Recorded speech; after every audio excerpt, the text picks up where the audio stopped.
Hey, what's going on? It's your girl Lega-C, better known as Danielle, sending good vibes your way. Lots of good vibes. So today I want to talk about, I get it. You got your dog and you thought you were going to have this beautiful relationship. You know, you see it in the movies and they have this, oh, you're sleeping with me. And then you get your dog and they pull you, they bite people, they bark, they do all this annoying stuff. And you're so frustrated because you wanted to have this zen relationship with your dog, but they're not being very zen. We're just going to cover taking your dog out on walks and like being in public and how to have them not embarrass you. So number one is you're on path walking and you see another person and a dog coming towards you. And I don't know about you guys, but my dog, I have two dogs. One of them, he's fine. The other one lunges at the dog, especially if it's a littler dog. My border collie is, he will lunge at that little dog, and he's bitten dogs before, plenty. So, and I used to get so mad at him and try to yank him and stop it and all that and stress myself out. We don't even have to do that. Just be aware. Usually people aren't going to run up behind you. So just be aware of like, or if you're going around a corner or something, kind of look and see. And if you see a dog coming towards you, just take your dog and go off the path. Like I'll just take my dogs and turn around and have my back to the path. And if I act like I'm going off the path, like maybe I see something, I act like I see something interesting. So I'll kind of start looking at the grass and like just totally have my back to the dog. And I'll just sort of start looking in the grass or the bush or whatever's down there. And my dogs will think that I see something and they'll focus their attention on to whatever I'm looking at that's off the path. So that's just like one trick that has worked really well for me. And it's funny because the person that'll be walking by behind me, they know that's what I'm doing, because you can feel like they're having that same energy and anxiety as you, like, oh shit, there's someone coming on the walk. And it's like, oh, I hope my dog doesn't embarrass me. And so every time I've done that, when the person's walking by, I always hear them quietly say thanks. And I'm like, no worries. And so it's just, and I think that other people will start doing that too. What's going to be funny if a lot of people start doing it and we're all just off of the path and nobody's even walking their dog because we're all just letting each other go. But I haven't had that happen yet. Should have started with this one. But number two, I'm going to say number two things. If your dogs get like hyper when they go on a walk and they get too hyper and want to sniff every person walking by, start the walk around where there aren't any people. And we're going to get to your dog being social because we all want our dogs to be social, right? But start the walk with them not being around anybody. And if you don't have that option, like let's say you live in like an urban area, like downtown, I don't know, New York City or something like that. And so the second you go out of your apartment, there's hundreds of people everywhere. Walk them up and down the stairs. I've had to do this before, especially sometimes if it's raining and I can't really get them on a good walk.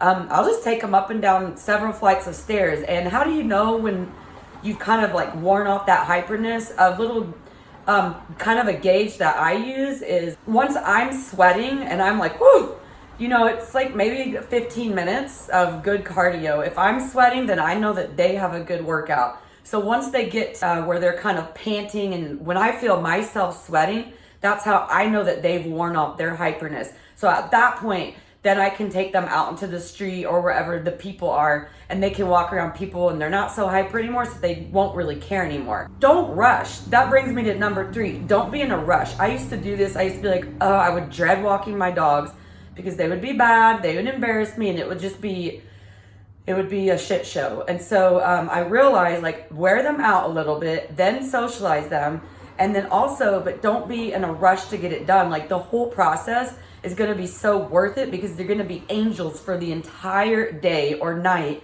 after you do this. So it's so valuable that to just go with it. Don't have a time put on it and just do it and enjoy the walk with them. If you're not rushing it and you kind of just go until you can tell they're over it, then bring them back. If you just go around the block, that's not really going to do it. I used to do that and like I walked them. It's like, no, you didn't. Like I'm going to say like legit, when I walk my dogs, I try to walk them for at least an hour, at least once a day. If I'm good and it's on the weekend, then we're going to try to do that twice a day.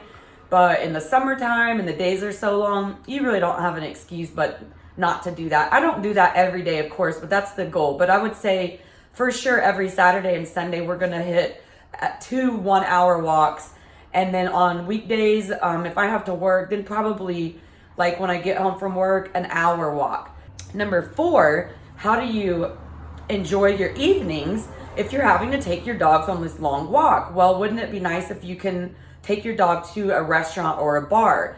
And we've all been to these bars, and you see these people hanging out, and they have this dog, and their dog's just laying there being so chill, and you're like, my dog would never do that. And it's like, how do they get their dog to be so good? I figured it out, and it actually works. So if you do the other things right, and big one is, get them tired, like I said, number 1, walk them without around people and get them off of the path, and then get their hyperness gone. And then you can get them worn out to where they will be able to go to a restaurant or bar. My dogs used to be so hyper and bark so much. And literally I would like walk them, and to the point of like, I'm like pulling them, which leads up to our next one. We'll get to that in a minute. But I walked them so much to where like I'm pulling them. That's when I know now they're ready to go to a restaurant. Obviously it has to be a dog friendly restaurant or bar. Because I used to feel isolated because I had my dogs, and I would get off of work and like, I really want to hang out with my friends and be social. And I feel like I can't because I have to spend all this time walking my dogs. So I started combining socialization and having my dogs at the same time. And I tried it a couple times. It didn't work because they were too hyper. And so I started really working them out, and then going to a restaurant, have a beer with some friends or whatever. And my dogs now, they lay there and everybody knows them, and they are so chill. And people, it's funny because people come up to me and they say, you're so lucky. My dog will not do that. Hee. Little do they know, a few months ago, neither would my dogs. It took some work, but they do now. Exercise. I learned that from Caesar. Pulling. Okay, if you have a puller, and I have a pit bull and a border collie, and my pit bull, when he's hyper, he pulls. The way that I broke him from that in the first place is there's this thing called a gentle leader, and you can buy it like at PetSmart, probably any pet store. I'll put a link to it. I bet they have it on Amazon.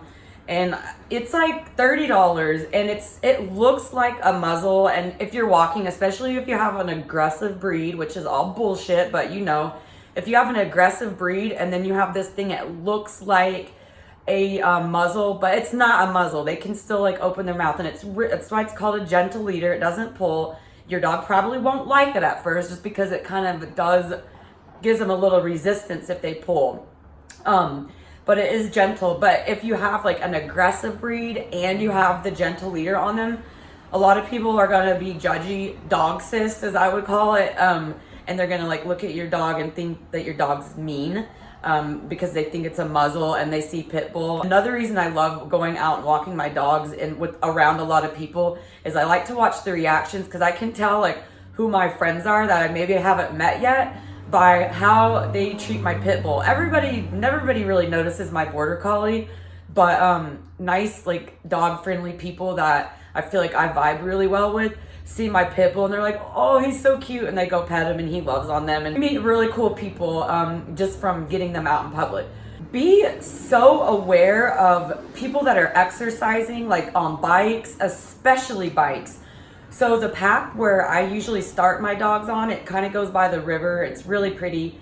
I'll do a video out there someday.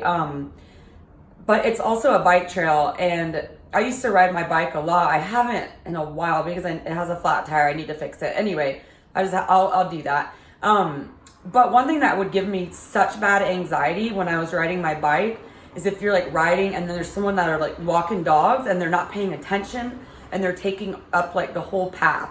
So that like causes the biker a little bit of anxiety.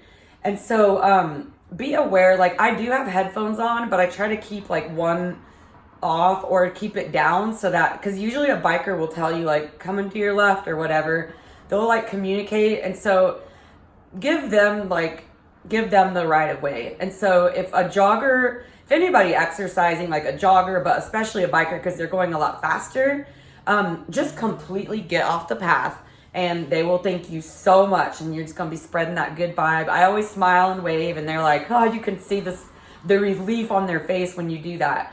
Because they don't want to have to stop and go around and they don't know if you're going to move. So you kind of want to keep, like I always like kind of keep looking just like every couple of seconds so I can see them way before they get to me. And so then I can kind of gauge when they're going to be close and move. And people really appreciate that. And I think, so yeah, people will really appreciate that. So those are some things that you can do to have peaceful walks with your dogs and take them in public and have them not embarrass you. If this video helped you, please make sure and hit that thumbs up button. And if you have dog friends that you think maybe you don't have dogs, but you have a friend and you're like, oh, they need to see this, send it to them. Please subscribe. And I have all types of content, so you never know what you're going to get on this channel. But again, this is Lega-C, aka Danielle. Mwah. Thanks for watching.